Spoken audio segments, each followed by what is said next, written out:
Number 5.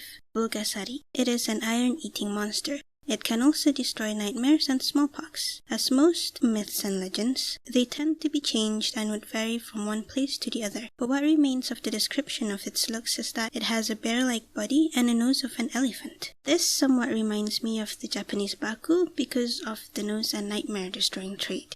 The creature is also known as Pukusa in Chinese Mandarin language, which means can't be killed. From that name, you know that this monster is invincible. In one of the legend, people tried killing it by all the means necessary and finally tried to burn it alive, but to no avail. Lastly, only with a mysterious amulet given by a fortune teller who was also mysterious was the monster able to be killed. There's a movie called Bulgasari, which is loosely referenced to the Bulgasari, and apparently the movie was made in North Korea after Kim Jong-il, that is Kim Jong-un's father, kidnapped Shin Sang-ok and wife Choi Eun-hee, who was a director and actress respectively, to make movies for him.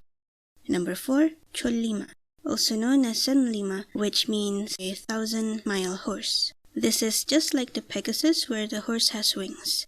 The Chollima is an important symbol in North Korea because of how the creature is portrayed. It is portrayed as a horse that can fly at very high speed. It basically could travel the whole length of the Korean peninsula in just one day, which is approximately 393 kilometers. According to legends, Chollima was a winged horse that wanted to be tamed, but no one could tame him, so he just flew up into the sky, never to come back. For wanting to be tamed and not letting anyone tame it is quite counterproductive in my point of view, but how should I know how a Chollima thinks?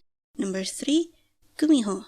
If you've watched the K-drama called My Girlfriend is a Gumiho, where Gumiho means nine-tailed fox, you would know what this creature is. This creature is exactly like its Japanese and Chinese counterparts. That is, when a fox lives for over 1,000 years, it would turn into a magical being. It can easily shapeshift and would usually shapeshift into a beautiful woman or man to seduce humans. Though in their human form, there is always a telltale sign that they could be a Gumiho, like having fox ears or fox-like face or even the nine tails. There are a lot of variations to what the Gumiho does, but most of it centers around how the Gumiho wants to become human.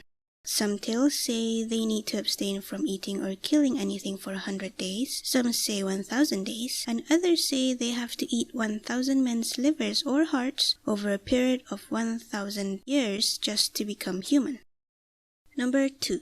Haechi. You would probably see this a lot if you've been to Seoul, Japan, and even more so China.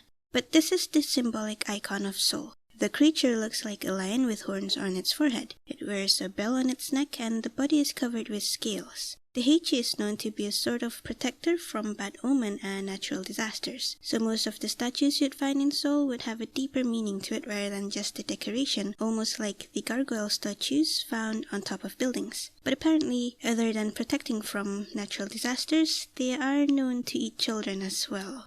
Number 1. Dokkaebi. A Dokkaebi is a grotesque-looking goblin. It usually carries 2 special items with it. It has a club, the weapon, and it is magical. It also has a magic hat as well.